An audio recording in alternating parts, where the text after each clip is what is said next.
Hello दोस्तों, हड़प्पा सभ्यता का भाग 2। इसमें हम पीटी प्लस मेंस दोनों टॉपिक को विस्तार से डिस्कस करेंगे। तो चलिए शुरू करते हैं। देखिए, सबसे पहले थोड़ी सी हम चर्चा करेंगे हड़प्पाई स्थल की। तो देखिए, सबसे पहले यहाँ पे जो है चिनाब नदी के किनारे है ना, चिनाब नदी के किनारे हड़प्पा सभ्यता का सबसे उत्तरी स्थल है ना, मांदा, जो जम्मू कश्मीर में स्थित है। दूसरा एक इम्पोर्टेंट स्थल है जो हड़प्पा सभ्यता का सबसे दक्षिणी स्थल है, यहाँ पर, ये महाराष्ट्र में है, ये दाइमाबाद। ठीक है, दाइमाबाद है महाराष्ट्र में, ये गोदावरी नदी के किनारे है। ठीक है, ये एक स्थल है उत्तर प्रदेश के मेरठ जिले में, जो हड़प्पा सभ्यता का सबसे पूर्वी स्थल है, आलमगीरपुर, जो हिंडन नदी के किनारे है। ठीक है, देखिए, हड़प्पा सभ्यता का सबसे पश्चिमी स्थल है ना, सुदका गेंडोर। ये वर्तमान में पाकिस्तान के बलूचिस्तान प्रांत में है और ये हड़प्पा सभ्यता का सबसे पश्चिमी स्थल है। ठीक है, देखिए, एक है सुदका कोह, ये भी बलूचिस्तान प्रांत में है, ये भी जो है पाकिस्तान में स्थित है। तो सुदका गेंडोर और सुदका कोह जो है दो ऐसे स्थल हैं जो हड़प्पा सभ्यता के बंदरगाह रहे हैं। ठीक है, एक स्थल है बालाकोट, ये भी हड़प्पा सभ्यता के बंदरगाह रहे हैं। देखिए, एक यहाँ पे रोजदी है, ये भी गुजरात में स्थित है, हड़प्पा सभ्यता का मुख्य बंदरगाह रहा था। और एक है रंगपुर, ये भी हड़प्पा सभ्यता में जो है बंदरगाह के रूप में इसे जाना जाता है ना। एक है लोथल, ये महत्वपूर्ण बंदरगाह है जो भोगवा नदी के किनारे है, लोथल गुजरात में है। ठीक है, देखिए, एक धौलावीरा है ना, ये स्थल ये भी गुजरात में स्थित है ना, इसको हम विस्तार से देखेंगे। ये कुछ अन्य महत्वपूर्ण स्थल जिसको हम विस्तार से देखेंगे, एक है मोहनजोदड़ो है ना, जो सिंधु नदी के किनारे है, मोहनजोदड़ो है ना। एक है हड़प्पा है ना, हड़प्पा जो रावी नदी के किनारे है। और सिंधु सभ्यता में सबसे पहले हड़प्पा की ही खोज हुई थी और इसी के नाम पर हड़प्पा सभ्यता भी कहा जाता है सिंधु सभ्यता को। ठीक है, देखिए, एक है राखी गढ़ी, इसको भी विस्तार से देखेंगे है ना। एक है बनवाली है ना, ये हरियाणा में से, इसको भी विस्तार से देखेंगे हम। एक है कालीबंगा है ना, इसको भी विस्तार से देखेंगे है ना। एक है गनवारी वाला, इसको भी हम विस्तार से देखेंगे। और एक है कोटदीजी है ना, इसको भी हम विस्तार से देखेंगे। देखिए, एक है मुंडी गक, अफगानिस्तान में मुंडी गक, इसको भी हम देखेंगे अच्छे तरीके से। एक है सोरतुग है, ये भी अफगानिस्तान में है। तो चलिए, इसके पहले हम जो है जब नगर को हम विस्तार से देखें, उसके पहले हम कुछ जो है चीज़ देखते हैं, जो नगरीय संरचना का स्वरूप कैसा था है ना। तो हड़प्पा सभ्यता में नगरीय स्वरूप कैसा था इसका, सॉरी, हड़प्पा सभ्यता का स्वरूप कैसा था, इसकी प्रकृति कैसी थी, तो उस पर एक हम नज़र डालते हैं। तो सबसे पहले देखिए, यहाँ पे कहता है कि ये जो है भारतीय उपमहाद्वीप की प्रथम नगरीय सभ्यता थी। भारतीय उपमहाद्वीप में जो है प्रथम नगरीय सभ्यता हड़प्पा सभ्यता थी। ठीक है, यह कांस्य युगीन सभ्यता थी। देखिए, कांस्य युगीन सभ्यता इसलिए इसे कहा जाता है क्योंकि प्रथम बार तांबे प्लस टीन को मिलाकर के कांस्य का निर्माण किया गया। ठीक है, अगर काल क्रम के हिसाब से देखा जाए, ठीक है, तो हड़प्पा काल जो है, ठीक है, हड़प्पा जो है वो आता है ताम्र पाषाण काल में। ताम्र पाषाण काल में काल क्रम की दृष्टि से हड़प्पा ताम्र पाषाण काल में आता है। ठीक है, लेकिन इसी सभ्यता में, इसी नगरीकरण ने जो है तांबे प्लस टीन को मिलाकर के कांस्य बनाए थे, इसलिए इसे कांस्ययुगीन सभ्यता भी कहते हैं। ठीक है, देखिए, ग्रिड पद्धति पर आधारित बेहतर नगर निर्माण योजना थी इसकी है ना, एवं एक बेहतर जल प्रबंधन भी इसका एक महत्वपूर्ण व्यवस्था था। ठीक है, देखिए, प्रमुख नगरों को दो भागों में विभाजित किया गया था है ना। पश्चिमी भाग दुर्ग क्षेत्र एवं पूर्वी भाग को निचला शहर कहा गया था। देखिए, दुर्ग क्षेत्र में ना शासक वर्ग लोग रहते थे और जो निचला क्षेत्र था है ना, उसमें जन सामान्य लोग रहते थे। ठीक है, इस क्षेत्र की मुख्य सड़क समकोण पर काटती थी, मतलब कि जो मुख्य जो सड़क है इसका, वो ऐसे समकोण पर काटती थी। ठीक है, देखिए, आगे चलते हैं कि मकान एक मंजिले से लेकर बहुमंजिले तक बनाई जाती थी इसमें है ना। दूषित जल निकासी के लिए ड्रेनेज पाइप है ना। देखिए, मकान एक मंजिले से बहुमंजिले है ना। देखिए, दूषित पानी को निकालने के लिए ड्रेनेज पाइप का उपयोग किया जाता था है ना, जिससे, हाँ, देखिए, घरों के जो नली होते थे है ना, वो गली की नली से जुड़े होते थे। गली की नली जो होते थे वो मुख्य सड़क के नली से जुड़े होते थे है ना। सड़क के मुख्य नली में है ना, मुख्य नली को साफ करने के लिए मेन हॉल है ना, नरमोखी का जो है उपयोग किया जाता था। नरमोखी बनाए जाते थे ताकि उसको अच्छे तरीके से साफ करा जा सके है ना। देखिए, हड़प्पा सभ्यता के नगर निर्माण में विविधता पाई गई है। नगर निर्माण में भी विविधता पाई गई है। देखिए कैसे कि मोहनजोदड़ो, हड़प्पा, कालीबंगा है ना की नगरीय योजना एक जैसी है ना? अर्थात इसका विभाजन दुर्ग और निचले क्षेत्र में है। देखिए, मोहनजोदड़ो, हड़प्पा, कालीबंगा के जो नगर है इसका विभाजन दुर्ग और निचले क्षेत्र में है। वहीं लोथल का जो है, लोथल और सुरकोटदा सुरकोटदा के जो नगर है उसमें कोई आवासीय विभाजन नहीं है। ठीक है, एक ही प्रकार के पूरे नगर बनाए गए हैं, कोई दुर्ग और कोई निचला क्षेत्र में विभाजित नहीं किया गया है। वहीं हम धौलावीरा की अगर बात करते हैं तो धौलावीरा के जो नगर है वो 3 चरणों में विभाजित हैं, एक गढ़ी क्षेत्र, मध्य क्षेत्र और निचला क्षेत्र। ठीक है, देखिए मकानों के निर्माण के लिए शहरों में, देखिए मकानों के निर्माण के लिए शहरों में धूप में एवं भट्ठी में पकाई गई ईंटों का प्रयोग किया जाता था, है ना। वहीं ग्रामीण इलाकों में कच्ची ईंटों का प्रयोग किया जाता था, है ना। अब ईंटों को जोड़ने के लिए डामर एवं जिप्सम का उपयोग किया जाता था, है ना। स्नान क्षेत्र में शौचालय का उपयोग लगभग हर मकान में होता था, है ना। स्नान क्षेत्र के फर्श सटी हुई ईंटों का बनाया जाता है कि अब स्नान क्षेत्र का जो फर्श है नीचे उस पे ईंटों को ऐसे बिछा दिया जाता था ताकि उसमें कीचड़ ना फैले। ठीक है, कीचड़ ना फैले इसीलिए जो है ईंटों को सटा करके बिछाया जाता था ना। ठीक है, अब आगे चलते हैं। देखिए, हड़प्पाई नगरीकरण का आधार वाणिज्य व्यापार ने तैयार किया था। देखिए, इसलिए कहा जाता है ऐसा क्योंकि बहुत सारे हड़प्पा के जो नगर हैं वो डेजर्ट एरिया में है ना, जो मरुस्थलीय भाग में है, और वहाँ भी वो विकसित नगर के रूप में हमको देखने को मिलते हैं। इसका मतलब है कि वो कहीं ना कहीं वाणिज्य व्यापार से जुड़े रहे होंगे, वाणिज्य व्यापार का केंद्र रहा होगा, इसीलिए जो है उसका विकास हुआ है। क्योंकि उसके आसपास में कोई ग्रामीण कृषि बस्तियां हमको नहीं मिली है। ठीक है, तो उदाहरण के लिए हम देखते हैं कि बलूचिस्तान का जो बंदरगाह है ना, सुतका गेंडोर का जो बंदरगाह है, सॉरी, बलूचिस्तान के 2 बंदरगाह सुतका गेंडोर और सुतका को मरुस्थलीय क्षेत्र में है स्थित है। ठीक है, आगे चलिए।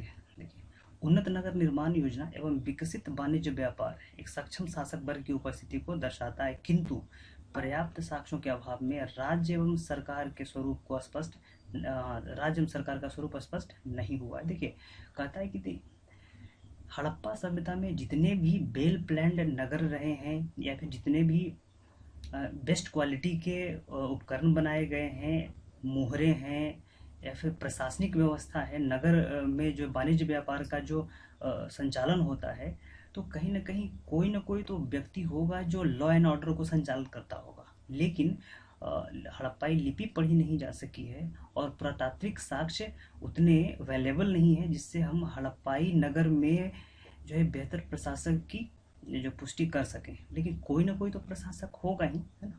तो अभी तक पता नहीं चला है कि हड़प्पा सभ्यता में प्रशासक लोग में कौन शामिल थे। ठीक है, तो आगे चलते हैं।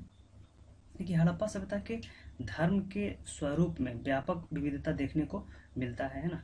इस काल में अग्नि पूजा होता था, जल की पूजा, वृक्ष पूजा, सर पूजा, मातृदेवी की पूजा, पशुपति की पूजा, इन सभी का प्रचलन था हड़प्पाई काल में। ठीक है, तो चलिए आगे चलते हैं। देखिए, अब हम कुछ नगर को डिस्कस करेंगे इसमें, है ना। तो सबसे पहले देखते हैं हड़प्पा। तो हड़प्पा रावी नदी के किनारे पाकिस्तान के पंजाब प्रांत में स्थित है ना, मोंटगोमरी जिले में। इसकी खोज दयाराम शाइनी ने 1921 में किया था, है ना। यह शहर 2 भागों में विभाजित है, प्रथम दुर्ग क्षेत्र तथा दूसरा रिहायशी इलाका। समझे, तो दुर्ग क्षेत्र में शासक वर्ग के लोग रहते थे और रिहायशी इलाके में जन सामान्य लोग रहते थे। ठीक है, ठीक है। यहाँ पे 6 के 2 कतार में धान्य कोठार मिले हैं जिसे अन्नागार के नाम से जाना जाता है ना। यहाँ 7 के 2 पंक्ति में श्रमिक आवास भी मिले हैं। ठीक है, देखिए, हड़प्पा से कब्रगाह एच नामक कब्र मिला है और यहीं से R37 है ना नामक कब्रिस्तान भी मिला है। देखिए, हड़प्पा से कांसे के दर्पण मिले हैं तथा यहाँ से धोती पहने तांबे की मूर्ति भी मिली है। यहाँ से सिर के बल खड़े एक नग्न स्त्री का चित्र मिला है जिसके गर्भ से पौधा निकलते हुए दिखाया गया है। ऐसा ही ऐसे ही कि इसे देखिए, यहाँ पर थोड़ा सा मिस्टेक है राइटिंग में। देखिए, इसे ही उर्वरता की देवी के रूप में प्रदर्शित किया गया है ना। देखिए, नटराज शिव की मूर्ति सबसे पहले हड़प्पा सभ्यता से ही मिली है, याद रखिएगा, इंपॉर्टेंट। नटराज शिव की मूर्ति कहाँ से मिली है, तो हड़प्पा सभ्यता में हड़प्पा से ही मिला है। ठीक है, देखिए, सर्वाधिक मात्रा में अभिलेखित मुद्रा हड़प्पा से ही मिले। देखिए, अभिलेखित मुद्रा याद रखिए, अभिलेखित मुद्रा इस पर कुछ लिखा हुआ हो, अभिलेखित मुद्रा हड़प्पा से मिला है, किंतु सर्वाधिक मुद्रा की अगर हम बात करें तो मोहनजोदड़ो से मिला है। ठीक है, प्राप्त है। देखिए, अब देखिए कि मोहनजोदड़ो की हम बात करते हैं तो पाकिस्तान के सिंध प्रांत के लरकाने जिले में स्थित है ये, है ना। इसे मृतकों का टीला कहा जाता है मोहनजोदड़ो को, है ना। इसकी खोज राखल दास बनर्जी ने, है ना, 1922 में किया था, है ना। शहर का विभाजन 2 भागों में है ना, गढ़ी क्षेत्र और निचला क्षेत्र। देखिए, मोहनजोदड़ो से है, मोहनजोदड़ो से विशाल स्नानागार, है ना, एवं अन्नागार मिला है। यहाँ से 16 कमरों वाला एक बैरक मिला है, जिसे श्रमिक आवास कहा गया है। दाढ़ी वाली मूर्ति का साक्ष्य यहीं से मिला है। दाढ़ी वाली एक साधु है, उसकी मूर्ति का साक्ष्य जो है मोहनजोदड़ो से मिला है। ठीक है, जो तिपतिया शॉल ओढ़े हुए हैं, दाढ़ी वाले जो मूर्ति वाले बाबा हैं जो, ठीक है। देखिए, यहाँ से लोगों के मकान, है ना, यहाँ के लोगों के मकान पक्की ईंटों के बना होता था। इसमें रसोई घर, कुएं, स्नानागार, जल निकासी की व्यवस्था होती थी, है ना। मोहनजोदड़ो से कांसे की एक मूर्ति मिली है जो नृत्य मुद्रा में है। ये देखिए, ये जो मूर्ति है कांसे की, वो नृत्य करती हुई नजर आ रही है। तो ये कहाँ से मिली हमें? मोहनजोदड़ो से, है ना। देखिए, यहीं से कुम्हार के 6 भट्ठे मिले हैं। ऐसा कहा जाता है कि जब हड़प्पा सभ्यता का जब पतन हो रहा था तो कुम्हारों ने अपने कुम्हारों का जो भट्ठे हैं वो शहर के बीचों बीच में लगा दिया था। तो हड़प्पा सभ्यता में जो है कि मोहनजोदड़ो से कुम्हार के भट्टे मिले हैं। ठीक है, आगे चलिए। देखिए, यहाँ से सीप निर्मित बाट भी मिला है, कहाँ से? तो मोहनजोदड़ो से। तथा अधिक मात्रा में एक सिंगी पशु की आकृति वाला मोहर मिला है ना। एक सिंग वाले पशु की मोहर अधिक मात्रा में मोहनजोदड़ो से मिला है। आपने मोहनजोदड़ो मूवी देखी होगी तो उसमें दिखाता है कि एक सिंगे वाली जो मोहर है उसका इम्पोर्टेंस क्या है। ठीक है, तो काफ़ी पवित्र पशु माना जाता था एक सिंगे वाले पशु को, है। देखिए, घर में प्रवेश द्वार पर नहीं, सॉरी, घर, है ना, घर में प्रवेश द्वार, देखिए यहाँ पे राइटिंग थोड़ा सा मिस्टेक हो गया है। घर में प्रवेश द्वार जो है मेन सड़क पर नहीं मुख्य सड़क पर नहीं खुलता था। यहाँ पे मुख्य सड़क होगा, मुख्य सड़क पर नहीं खुलता था, बल्कि गलियों में खुलता था। सिर्फ मोहनजोदड़ो में ऐसा था। आगे देखिए, कालीबंगा। देखिए, हाँ, कालीबंगा का शाब्दिक अर्थ होता है काले रंग की चूड़ियाँ, है ना। इस स्थल की खोज 1953 ईस्वी में अमलानंद घोष ने किया था। ठीक है, इस स्थल की खोज 1953 ईस्वी में अमलानंद घोष ने किया था, है ना।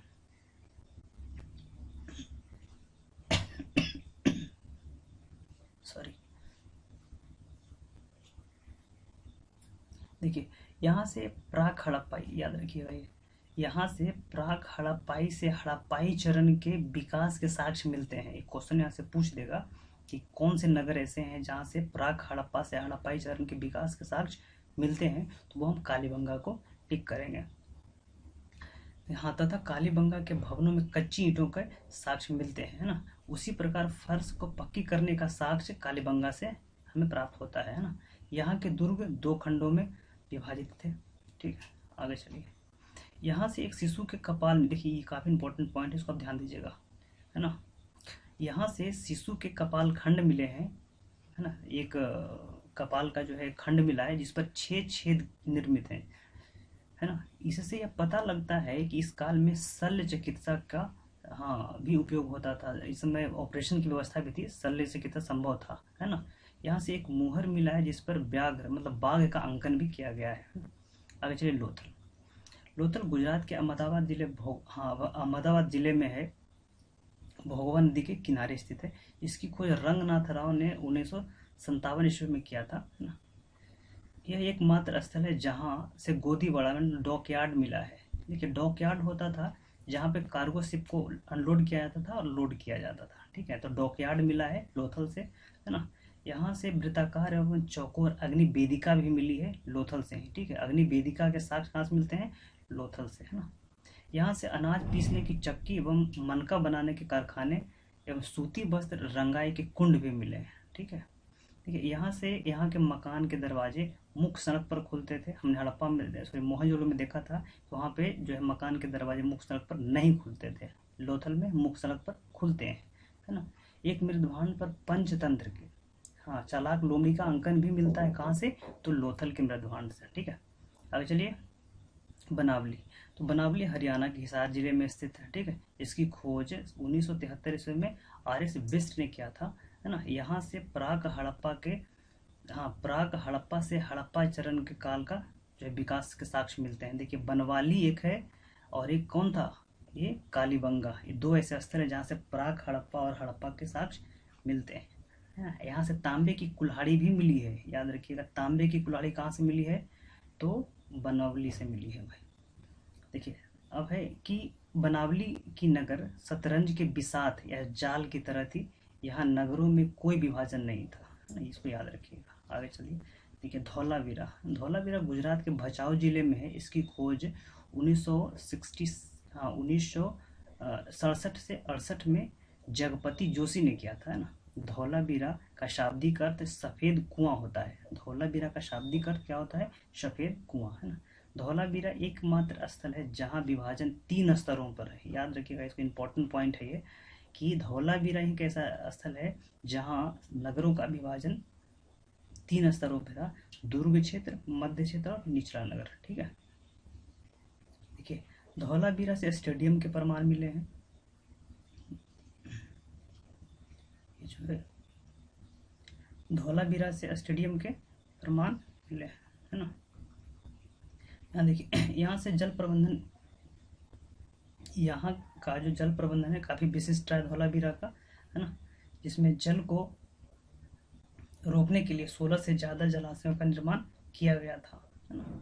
आइए सोरतुग है। सोरतुग है अफगानिस्तान में है, आहम्स नदी के किनारे स्थित है ये, है ना। ये मुख्य व्यापारिक नगर था। लार्जवद मनी का व्यापार इसी केंद्र से होता था, ठीक है। आगे चलिए। देखिए रोपड़, यह पंजाब में स्थित है ना। सतलज नदी के किनारे रोपड़ से इसकी खुदाई 1953 से 1944 में यज्ञदत्त शर्मा ने किया था, है ना।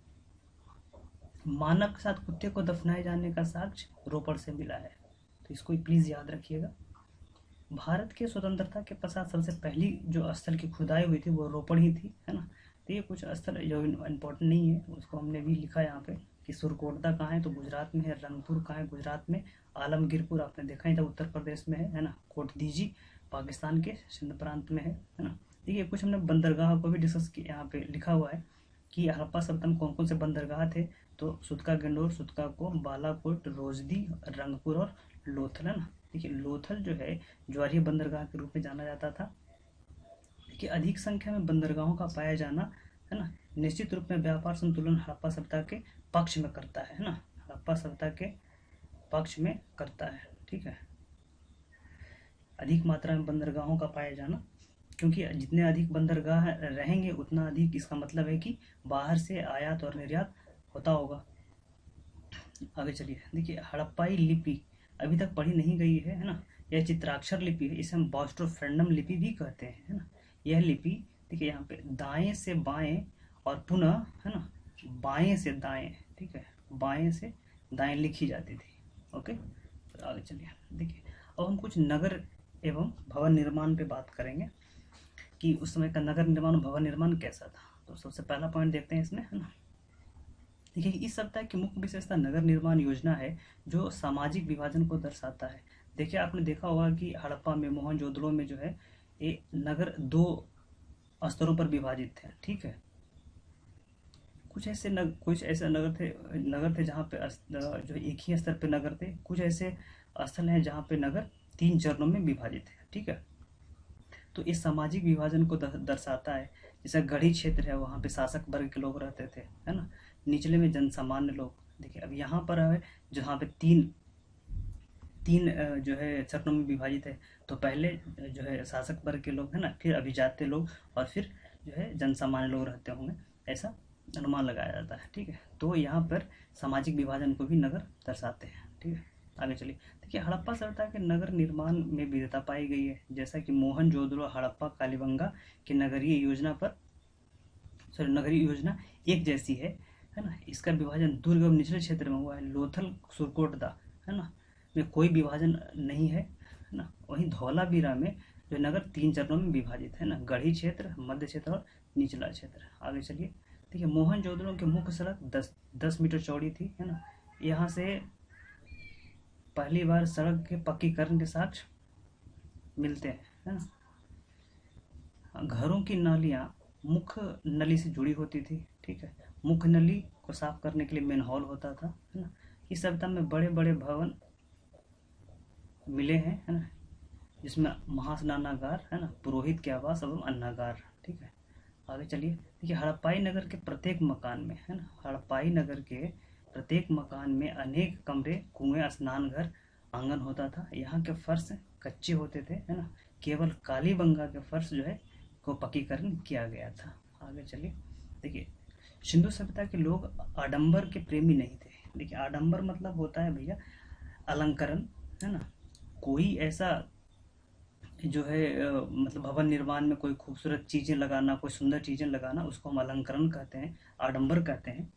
तो आडंबर के प्रेमी नहीं थे, उन्होंने सुंदरता से अधिक उपयोगिता पर बल दिया था। तो कहा जाता है कि हड़प्पाई लोग जो थे वो जन कल्याणकारी योजनाओं में विश्वास रखते थे, ठीक है।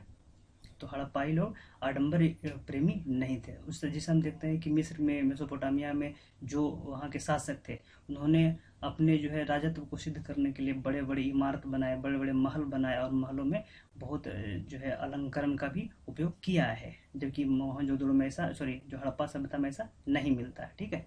आगे देखिए, देखिए मोहनजोदड़ो और हड़प्पा के भवनों में चतुर्भुजाकार, है ना, चतुर्भुजाकार एवं वर्गाकार स्तंभ का प्रयोग हुआ है, पिलर का प्रयोग हुआ है।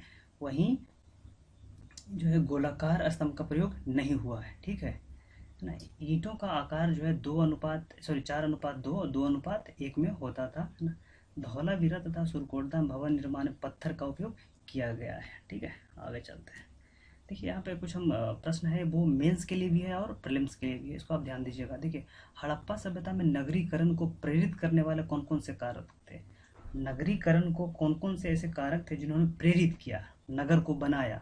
तो पहला क्या था भाई, बेहतर कृषि का अवशेष होना, अधिशेष होना, है ना। दूसरा क्या है, तकनीकी विकास एवं शिल्प विशेषीकरण का होना, है ना। तीसरा क्या है, उन्नत वाणिज्य व्यापार होना, है ना। चौथा क्या है, एक सक्षम शासक वर्ग का होना, और पांचवा क्या है, एक पुरोहित वर्ग की उपस्थिति होना। इतने सारे पॉइंट हैं जो नगरीकरण को प्रेरित करने में सहायता प्रदान की थी, है ना। अगला आइए, देखिए हड़प्पा सभ्यता के अंतर्गत नगरीय सभ्यता के कौन कौन से तत्व हैं, ठीक है। देखिए ये नगरीकरण को प्रेरित किया था, इसी का कारण नगर बना था। और यहाँ पे क्वेश्चन में अंतर है, ये जो है वो कहता है कि नगरीय तत्व के जो है कौन कौन से कारक, मतलब कौन कौन से ऐसे तत्व थे, है ना, जो नगरीय सभ्यता को डिफाइन करता है। तो देखिए, देखिए नगरों का बृहद आकार होना, बहुत बड़े पैमाने पर जो फैला हुआ नगर था, है ना। नियोजित आवास, एक सटीक आवास था बनाया हुआ, इसमें जो है सड़क और पानी निकलने के जो है रास्ते बनाए गए थे, है ना। दूसरा देखते हैं कि नगरों की एक बड़ी जनसंख्या शिल्प कार्य और वाणिज्य व्यापार में लगा हुआ था, बहुत अच्छी बात है ये, है ना। यहाँ एक सक्षम शासक वर्ग की उपस्थिति हुई होगी, तभी तो लॉ एंड ऑर्डर चलता होगा, है ना। देखिए लिपि का प्रयोग होना, है ना, एक बहुत बड़ा सा ये है कारण है। आगे चलते हैं, सांस्कृतिक विविधता का होना भी नगरीय सभ्यता का एक प्रमाण है। देखिए आगे चलते हैं कि हड़प्पा सभ्यता के अंतर्गत अंत्येष्टि, है ना, मतलब दाह संस्कार पद्धति कैसा था, मतलब जो है, मतलब जो मरने के बाद उनका जो क्रियाक्रम होता था वो कैसा था, उसको हम एक बार देखते हैं। तो पहला था पूर्ण समाधिकरण, दूसरा है आंशिक समाधिकरण, तीसरा है दाह संस्कार, है ना। तो सबसे अधिक मात्रा में प्रचलन था पूर्ण समाधिकरण, है ना। समाधिकरण जो था सबसे अधिक मात्रा में प्रचलित था। आगे चलते हैं, लोथल से युग्म, हाँ लोथल से युग्म समाधान के साक्ष्य मिलते हैं, मतलब दो जो है शवों को एक साथ में जो है दफनाया जाना, ये लोथल से मिलता है ना। जैसे विद्वानों ने सती प्रथा का जो है प्रचलन के रूप में देखा है ना, कि ये हो सकता है कि हस्बैंड मर गया होगा तो वाइफ भी साथ में उसको भी दफना दिया होगा गया होगा। तो यहाँ पे सती प्रथा के प्रचलन के साक्ष्य मिलते हैं, है ना। आगे चलिए, रोपड़, रोपड़ से एक कब्र मिला है जिसमें मालिक के साथ कुत्ते को दफनाया गया। याद रखिएगा, रोपड़ से एक साक्ष्य मिला है जहाँ से मालिक के साथ कुत्ते को दफनाया गया है।